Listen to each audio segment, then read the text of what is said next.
ई शिक्षा कोर्स पर profile update का अंतिम तिथि समाप्त हो चुका है। ऐसे में 2 दिन आपका सर्वर डाउन रहने के कारण बहुत सारे ऐसे शिक्षक हैं जिनका डाटा अपडेट नहीं हो सका। तो ऐसे में परेशानी अब यह है कि वो अब अपना प्रोफाइल में कुछ भी सुधार नहीं कर सकते हैं। तो अब वो अपना प्रोफाइल अपडेट कैसे करेंगे, एक बड़ा सवाल है और साथ में समस्या भी, क्योंकि अब इसमें आप सुधार आप कुछ नहीं कर सकते हैं, उसे आपका क्लोज कर दिया गया है पोर्टल को। तो ऐसे में एक आपका नया ऑप्शन है आपके सामने, वो है आपका डीसीएफ फॉर्म। इसे आप कैसे भरिएगा, इसके साथ साथ में कौन कौन सा दस्तावेज देना है और क्या यह सभी शिक्षक के लिए जरूरी है जितने लोगों का अपलोड नहीं हुआ है। नमस्कार friends, welcome to GS Innovation. बात करने जा रहे हैं वैसे शिक्षक के बारे में जिनका आपका प्रोफाइल इस शिक्षा कोर्स पर अपडेट नहीं हुआ। अब उनके पास क्या ऑप्शन है और वह इसे पूरा कैसे करेंगे। समस्या है तो उसका समाधान भी है, बस क्या ना हम लोग का प्रक्रिया जानना है कि उसे आप करना कैसे है। सारा प्रक्रिया आपके सामने है, किस तरह से इसको आपका भरना है, सारा जानकारी बारे में बात करेंगे।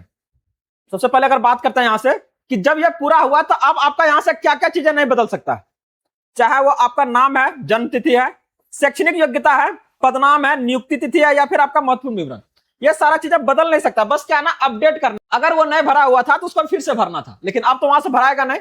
तो जो चीजें आपका सुधार वाला है वो आपको करना है। कैसे कीजिएगा और यहां से आपको कौन कौन सा दस्तावेज देना है, कहां जमा कीजिएगा, हर एक आपका क्या ना इस समस्या का आपका निवारण को लेकर आए हैं। तो घबराना बिल्कुल नहीं है, 100% इसका क्या ना सटीक समाधान है। अगर यहां से देखिएगा आसानी से हो जाता, क्योंकि हर एक शिक्षक इसके लिए अवेयर है और यहां से अपडेट्स आप लोग को भी प्रोवाइड कराई गई थी। लेकिन परेशानी क्या था कि पोर्टल में क्या है ना आपका समस्या आ गया, सर्वर डाउन रहने के कारण 2 से 3 दिनों में क्या ना ये वेबसाइट आपका क्रैश कर गया। अब बहुत सारे ऐसे शिक्षक हैं जिनका डाटा आपका अपलोड नहीं हुआ, जो अपलोड करना था रेसिडेंशियल वो आपका अपलोड नहीं हुआ। तो ऐसे में अब क्या है, कोई उपाय है? हाँ उपाय है, लेकिन वो ऑनलाइन नहीं, वो आपका ऑफलाइन है, जहां पर आपको फॉर्म भरना है। और वो कौन सा फॉर्म है आपका? डीसीएफ। इस फॉर्म को भरना है।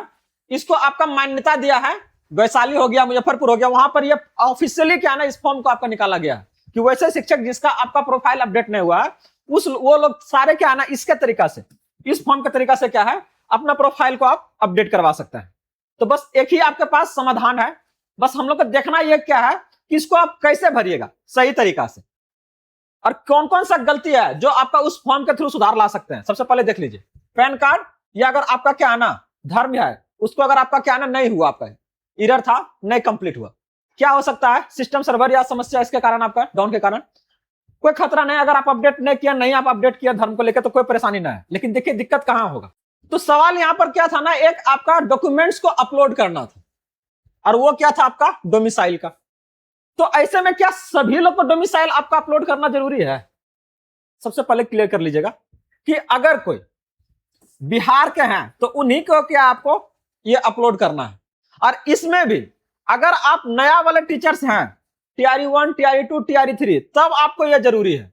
अगर आप पहले से नियोजित हैं, विशिष्ट हैं, तो आप लोग को जरूरत नहीं है। यहां पर इस बात का श्योर कीजिएगा, ठीक ना। तो यहां से क्या है जितना भी आपका है नहीं का, तो जो आप दिए थे उस समय ज्वाइनिंग के टाइम वही वाला क्या आपको अपलोड कर दीजिए। ऐसे तो आप अपलोड नहीं होना, लेकिन अब आपको क्या ना साथ में लगाना है।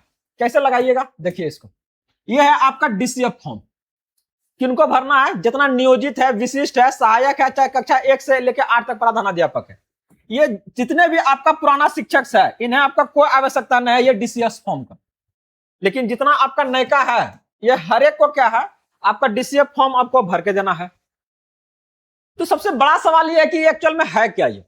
तो अगर आप देखिएगा तो करा ये एक ऑफलाइन डाटा कैप्चर फॉर्मेट है, जिसके माध्यम से शिक्षा विभाग बैकएंड से क्या ना आपका डाटा को क्या करेगा, ये अपडेट करवाएगा। सबसे पहले क्या करेगा, उस फॉर्म को भरवा के ले लेंगे और उसके बाद क्या करवाएगा, वो अपना कर्मचारी से क्या है उस डाटा को आप में क्या करेगा अपडेट करवाएगा। जो जो भी यह चीजें छुटा हुआ था उसको अपडेट कराएगा। इसके लेके देख रहे ना, वैशाली है, मुजफ्फरपुर है, यहाँ का जो आपका डीपीओ है इसका आपका आधिकारिक फॉर्मेट जारी कर दिया है और बोला कि नहीं ये आपका क्या है हर एक जगह लागू होगा। तो आप इसके थ्रू क्या है इसको बदलाव करना है। तो बदलाव यहां से क्या क्या होगा, मोबाइल नंबर चाहिएगा तो मोबाइल नंबर होगा, वैवाहिक स्थिति पहले शादीशुदा नहीं थे अब है तो ये आपका बदलेगा। वही अगर बात करते वर्तमान पता, कहीं और रह रहे थे अब कहीं और रह रहे हैं, फिर अस्थायी पता है, ये सारा जानकारी आपका क्या है 4 चीजें हैं जो कि आप उसमें क्या है बदलाव कर सकते हैं। तो सबसे पहले क्या करना है, डीसीएफ इसको सही से भरना है। कैसे भरिएगा तुरंत अभी दिखाएंगे और आप लोग जीएस लर्निंग का टेलीग्राम ग्रुप में आ जाइएगा, वहां पे इस फॉर्मेट को हम वहां पर डाल देंगे, वहां से आप लोग इसको क्या है ना डाउनलोड कर लीजिएगा। इसके बाद क्या आपको एचएम को सौंपना है, क्योंकि ये डायरेक्ट आप डीपीओ लेके नहीं आइएगा, डीपीओ आपका क्या है एचएम साहब लेके आएंगे। इसके बाद फिर उसको क्या है ना बीओ आपका कार्यालय में इसे सौंपित किया जाएगा, और फिर वहां से ये कहा जाएगा आपका डीपीओ में जाएगा। तो ये सारा प्रक्रिया है जो कि आपको क्या है ना एक एक करके अपनाना है। अब सवाल जो था उस पर आते हैं कि इसको भरिएगा कैसे। चलिए भरते हैं इसको। तो ये है आपका ई शिक्षा कोष शिक्षक प्रारूप डीसीएस फॉर्म, डीसीएफ फॉर्म। तो अगर आप लोग अभी तक इस वीडियो को लाइक नहीं किया तो जरूर कर लीजिएगा, और चैनल को जरूर सब्सक्राइब कर लीजिएगा, ताकि इसी तरह का अपडेट आपको तक मिलता रहे। तो आप इसे भरिएगा कैसे, आप ध्यान से देखिए, और सारा जानकारी आपके पास है, बस ये फॉर्मेट आपके पास जाना चाहिए, आसानी से भरा जाएगा। कहां कुछ दिक्कत आ सकता है इसको भी देख सकते हैं। देखिए टीचर आईडी हर एक के पास अपना है, डालिए अपना स्कूल का जो यूडाइस कोड है उसको डालिए, डॉक्टर है, मिस्टर है, मिसेस है, ये फिल करना है। अपना पहला नाम डालिए, मिडिल नेम डालिए, लास्ट नेम डालिए, फिर जेंडर डालना है, डेट ऑफ बर्थ रहेगा इसमें आपका। इसके बाद आपका क्या रहेगा सोशल कैटेगरी, जनरल है, ओबीसी है, ईबीसी है। बिहार में एक एक्स्ट्रा देखिए बना हुआ है ईबीसी, ठीक ना, तो बिहार वालों के लिए है। फिर रिलीजन आपका है, मोबाइल नंबर डालिए जो आप अपडेट करवाना चाह रहे हैं। अगर आपको नया मोबाइल नंबर डालना है तो नया डाल दीजिए, पहले से चल रहा है वही डालना है तो वही डाल दीजिए। जो डालिएगा ये क्या आपका सिस्टम में आपका अपडेट हो जाएगा। वही अगर बात करता है आधार, ये आपका नहीं होगा, पहले वाला वही डालिएगा, ये वेरीफाई करेगा कि हाँ आप वही हैं, सब चीजें थोड़ा बदलेगा आपका यहाँ से। इसके अलावा नेचर ऑफ अपॉइंटमेंट, कैसा नेचर है, रेगुलर है, नियोजित है, गवर्नमेंट है, या फिर आपका यूएचएस हेडमास्टर है, डालिए इसमें से। ये सब चीजें तो आपको पहले से सर आप लोग अवेयर हैं, अगर नहीं अवेयर हैं तो बोलिएगा, कमेंट कीजिएगा, इससे भी संबंधित आपको जानकारी दिया जाएगा।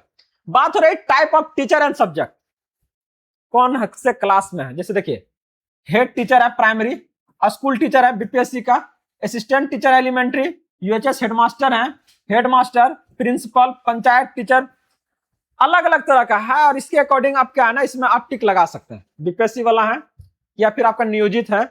इसके बाद फिर क्या आएगा आपका अपॉइंटमेंट सब्जेक्ट एंड क्लास, कौन सा क्लास के 1 to 5 है, 6 to 8 है, 9 10 है, 11 12 है, ये चीजें आपको यहां से डालना है। इसके साथ आपका कौन सा सब्जेक्ट है, विषय विज्ञान है, गणित है, आपका म्यूजिक है, जो भी है उसको आप दे दीजिए।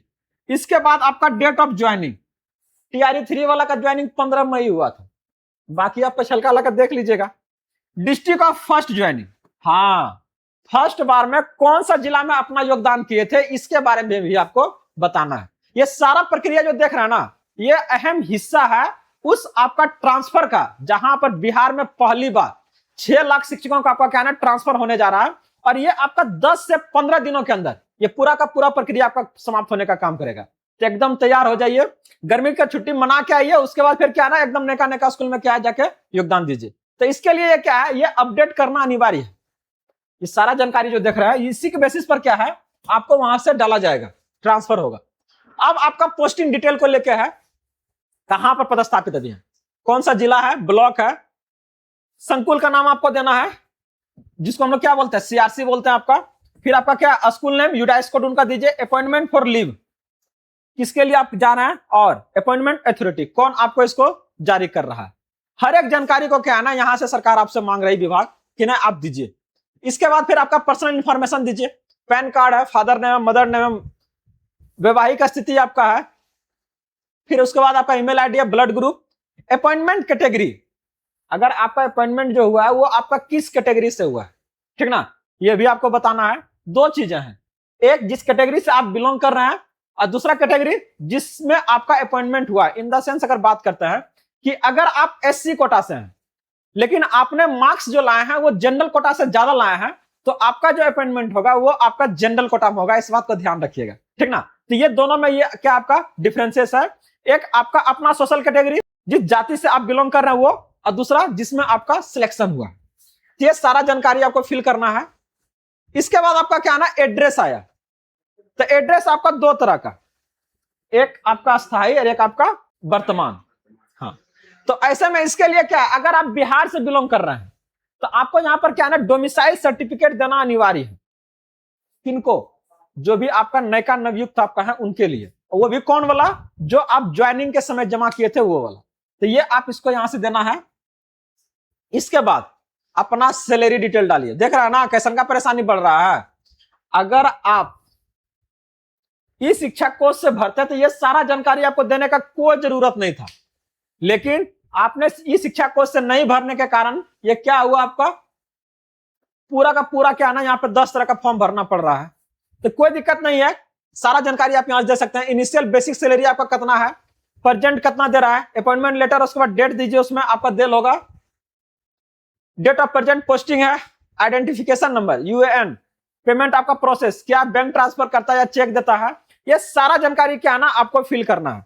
अगर कहीं भी अगर इसको फिल करने में परेशानी हो रहा है तो जरूर कमेंट कीजिएगा, सारा जानकारी आपको यहां से संबंधित दिया जाएगा।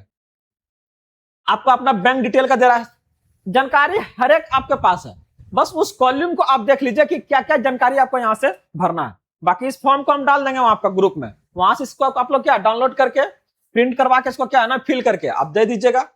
अगला आपसे सर्विस डिस्क्रिप्शन मांग रहा है, हिस्ट्री ऑफ पोस्टिंग, मतलब जिस स्कूल में है, कौन सा जिला है आपका, कितना तारीख से है, कितना दिन काम किए हैं, फिर दूसरा स्कूल में कौन सा काम किए, एक स्कूल में काम किए थे, किस स्कूल का दीजिएगा, कब से कब तक काम किए वो देना है, कौन सा सब्जेक्ट पढ़ा रहे थे वो दीजिए, यूडाइस कोड स्कूल का नेम है, डिस्ट्रिक्ट या फिर आपका ब्लॉक, ये सारा जानकारी आपको यहां से मांग रहा है। इसके बाद आपका एजुकेशन और प्रोफेशनल क्वालिफिकेशन, तो पहले एजुकेशनल पूछ रहा है, 10वां कब किया है, इंटर कब किया, ग्रेजुएशन कब किया वो दीजिए।